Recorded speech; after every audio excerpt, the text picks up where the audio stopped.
ഫലം കിട്ടുന്നതാണ്. ഈ പ്രാർത്ഥന സ്വീകരിച്ചിട്ട് എൻ്റെ ഖബറിലേക്ക് വെളിച്ചം തരുന്ന ആരാ? അള്ളാഹു അല്ലേ? ഈ അള്ളാഹുവിന് തന്നെ എൻ്റെ ഖബറിൻ്റെ ചാരത്ത് വന്ന് ഒരാൾ ഖുർആൻ ഓതിയിട്ട് അത് ഹദിയ ചെയ്യുമ്പോൾ എത്തിക്കാനുള്ള കഴിവില്ലെന്നാണോ ഇവർ പറഞ്ഞു വരുന്നത്? ഈ ഇടയ്ക്ക് സുബൈർ സലഫി പറഞ്ഞതിന് മറുപടിയായി ഞാൻ ചെയ്ത ഈ വീഡിയോ നിങ്ങൾ ശ്രദ്ധിച്ചിട്ടുണ്ടെങ്കിൽ നിങ്ങൾക്ക് മനസ്സിലാകും. അവിടെ അദ്ദേഹം പറയുന്നത്, മരിച്ചവർക്ക് വേണ്ടി പ്രാർത്ഥിച്ചാൽ അത് ഖബറിലേക്ക് എത്തും, എന്നാൽ ഖബറിൻ്റെ ചാരത്ത് ചെന്ന് ഖുർആൻ ഓതിയാൽ ഹദിയ ചെയ്താൽ അത് എത്തില്ല എന്ന് അദ്ദേഹം പറഞ്ഞപ്പോൾ ഞാൻ അവിടെ പറയുകയുണ്ടായി, പ്രാർത്ഥന ഖബറിലേക്ക് വെളിച്ചമാക്കി കാണിച്ചു കൊടുക്കാൻ കഴിവുള്ള റബ്ബിന് ഖുർആൻ ഓതി ഹദിയ ചെയ്താൽ എത്തിക്കാനുള്ള കഴിവ് ഈ റബ്ബിനില്ലേ എന്നൊരു ചോദ്യം ചോദിച്ചപ്പോൾ അതിൻ്റെ കമൻറ്റ് ബോക്സിൽ വന്നതാണ്, ഖുർആൻ തജ്വീദ് കൃത്യമാകാതെ ഓതിയാൽ കൂലി കിട്ടില്ല എന്നൊരു ഉസ്താദ് പറഞ്ഞത് കേട്ടു, ശരിയാണോ ഉസ്താദെ? ഞാനിത് വായിച്ചപ്പോൾ എനിക്ക് വളരെ സന്തോഷം തോന്നി. ഖുർആൻ എങ്ങനെയാണ് ഓതേണ്ടത്, അതിൻ്റെ മഹത്വം എങ്ങനെയാണ് എന്നൊക്കെ ആഗ്രഹിച്ചാകും ഒരുപക്ഷെ ഇദ്ദേഹം ചോദിച്ചതെന്ന്. വളരെ സ്നേഹത്തോടെ ഉസ്താദെ എന്നൊക്കെ വിളിച്ചുകൊണ്ട് അദ്ദേഹം ചോദിച്ചപ്പോൾ അദ്ദേഹത്തിന് എന്തായാലും മറുപടി കൊടുക്കണമെന്ന് ആഗ്രഹിച്ചു. നിങ്ങളൊന്ന് ചിന്തിക്കുക, ഇത് കേവലം ഒരു പത്രമോ മാസികയോ ലേഖനമോ ഒന്നുമല്ല, മറിച്ച് ഖുർആൻ എന്നാൽ മുത്തുനബി സ്വല്ലല്ലാഹു അലൈഹി വസല്ലമ തങ്ങൾക്ക് ഇറക്കപ്പെട്ട മുഅ്ജിസത്താണ്. അതുകൊണ്ട് തന്നെ ഈ ഖുർആൻ നാളെ ശഫാഅത്തായി നമ്മൾക്ക് മാറണമെന്നുണ്ടെങ്കിൽ നാം എങ്ങനെയാണ് ഇത് ഓതേണ്ടത്? ഇതിന് കൃത്യമായ തജ്വീദ്, മഖ്റജ് എല്ലാം അനുസരിച്ച് വളരെ ആദരവോടെ ബഹുമാനത്തോടെ ഹൃദയത്തോട് ചേർത്ത് വെച്ച് ഇഖ്ലാസോടുകൂടി ഇത് ഓതുമ്പോഴാണ് ഇത് സ്വീകരിക്കുന്നത്. സംശയം തീർന്നു. സ്നേഹത്തോടുകൂടി ഇതെഴുതിയ വ്യക്തിക്ക് ഞാൻ മറുപടി തരികയാണ്. എന്നാൽ ഞാൻ മറ്റൊരു വീഡിയോ ചെയ്തിരുന്നു. ഏതാണ് ആ വീഡിയോ? ഇത്. പണമില്ലാത്തതിന്റെ പേരിൽ എന്റെ രോഗം മാറ്റി തരില്ലേ പടച്ചോൻ? ഞാൻ എഴുതാൻ പോകുന്ന പരീക്ഷ ജയിപ്പിക്കില്ലേ പടച്ചോൻ? എനിക്ക് വന്ന അസുഖം മാറ്റി തരില്ലേ പടച്ചോൻ? ഭണ്ഡാരപ്പെട്ടികളിൽ പൈസ ഇടുന്നവന്റെ മാത്രം രോഗം മാറ്റുന്ന ഒരു പടച്ചോൻ ലോകത്തുണ്ടോ? ഭണ്ഡാരപ്പെട്ടികളിൽ പൈസ ഇടുന്നവന്റെ മാത്രം രോഗം മാറ്റുന്ന ഒരു പടച്ചോൻ ലോകത്തുണ്ടോ? നിങ്ങളൊന്ന് ചിന്തിച്ചു നോക്കും. നമ്മളൊക്കെ എവിടെയെങ്കിലും പറഞ്ഞിട്ടുണ്ടോ മഹാന്മാരുടെ ഹലറത്തിൽ ചെന്ന് പൈസ ഇട്ടാൽ മാത്രമേ നമ്മളുടെ പ്രശ്നങ്ങളും പ്രതിസന്ധികളൊക്കെ അല്ലാഹു തആല മാറ്റിത്തരികയുള്ളൂ എന്ന്? അല്ലാഹു തആലയെ കുറിച്ചപ്പോൾ ഇവർക്കല്ലേ മനസ്സിലാകാതെ പോകുന്നു? അതെ, ഈ വീഡിയോയുടെ കമന്റ് ബോക്സിൽ നേരത്തെ ഉസ്താദെ എന്നൊക്കെ വന്ന് വിളിച്ച് തജ്വീദ് കൃത്യമായിട്ടില്ലെങ്കിൽ ഖുർആന്റെ കൂലി കിട്ടില്ലേ ഉസ്താദെ എന്ന് ആ സ്നേഹത്തിന്റെ ഭാഷയിൽ ചോദിച്ച വ്യക്തി ഇതിന് കമന്റ് ബോക്സിൽ വന്ന രീതി നിങ്ങളൊന്ന് കാണണം.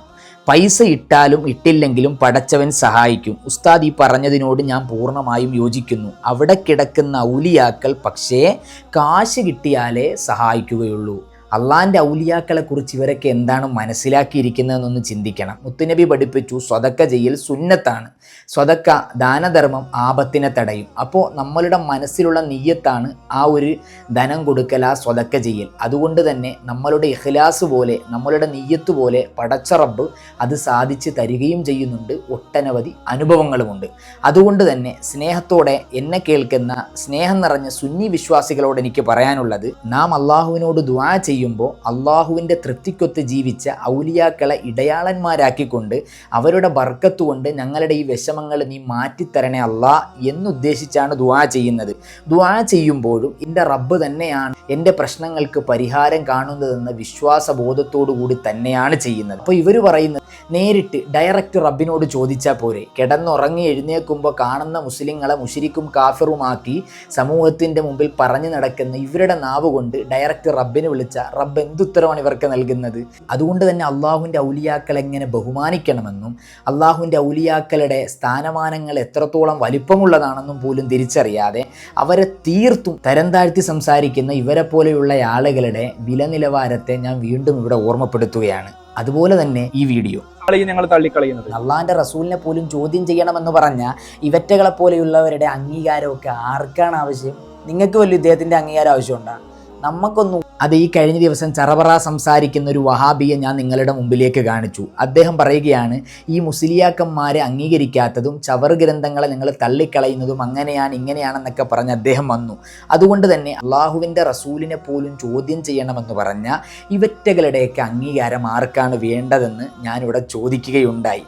അപ്പോൾ അതിൻ്റെ കമൻറ്റ് ബോക്സിൽ നേരത്തെ ഉസ്താദെന്ന് വിളിച്ച് സംശയം ചോദിച്ചുവെന്ന് രണ്ടാമത്തെ വീഡിയോയിലൂടെ സംശയം ചോദിച്ച് അള്ളാഹിൻ്റെ ഔലിയാക്കൾക്ക് പണം കൊടുത്താലേ സഹായിക്കുകയുള്ളൂ എന്ന വളരെ മോശപ്പെട്ട കമന്റ് രേഖപ്പെടുത്തിയ അതേ മനുഷ്യൻ തന്നെ വീണ്ടും കടന്നു വന്നു. അദ്ദേഹം എഴുതിയത്, പ്രവാചകനെ ചോദ്യം ചെയ്യണമെന്ന് ആരാണ് പറഞ്ഞത്? കള്ള കാഫിറെ. ഉസ്താദെ എന്ന് വിളിച്ച ആ നാവില് അവസാനം കാഫിർ എന്നാണ് എന്നെ അദ്ദേഹം വിളിച്ചത്. ഇവിടെ എൻ്റെ സുന്നി വിശ്വാസികളെ, നിങ്ങളൊക്കെ മനസ്സിലാക്കേണ്ട ഒരു കാര്യം, വഹാബിസത്തിലേക്ക് ഒരാൾ എത്തിപ്പെട്ടിട്ടുണ്ടോ എന്നറിയാനുള്ള സാമാന്യം ക്വാളിഫിക്കേഷനാണ് ഇവരുടെ വാക്കുകളിൽ നിന്ന് നമ്മൾക്ക് മനസ്സിലാകുന്നത്.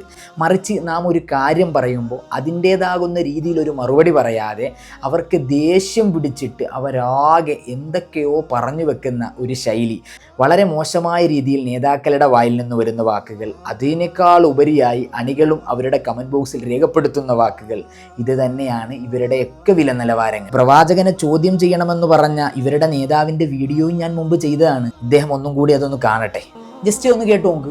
ചോദ്യം ചെയ്യാതെ കണ്ട് ഒരുത്തരെ അന്ധമായി അനുകരിക്കുന്നുവെങ്കിൽ അവന് ദിവ്യത്വം കൽപ്പിച്ചു എന്നതിന്റെ അർത്ഥം. അവൻ ദൈവമാക്കിയിരിക്കുന്നു നിങ്ങൾ. അത് ആര് ചെയ്താലും ചോദിക്കണം. മുഹമ്മദ് നബി തന്നെയാണല്ലോ ഏറ്റവും അടുത്തത്. മുഹമ്മദ് നബി ചെയ്താലും ചോദിക്കണം എന്തിനാ ചെയ്തത്. മുഹമ്മദ് നബി തന്നെയാണല്ലോ ഏറ്റവും അടുത്തത്. മുഹമ്മദ് നബി ചെയ്താലും ചോദിക്കണം എന്തിനാ ചെയ്തത്. കേട്ടില്ലേ?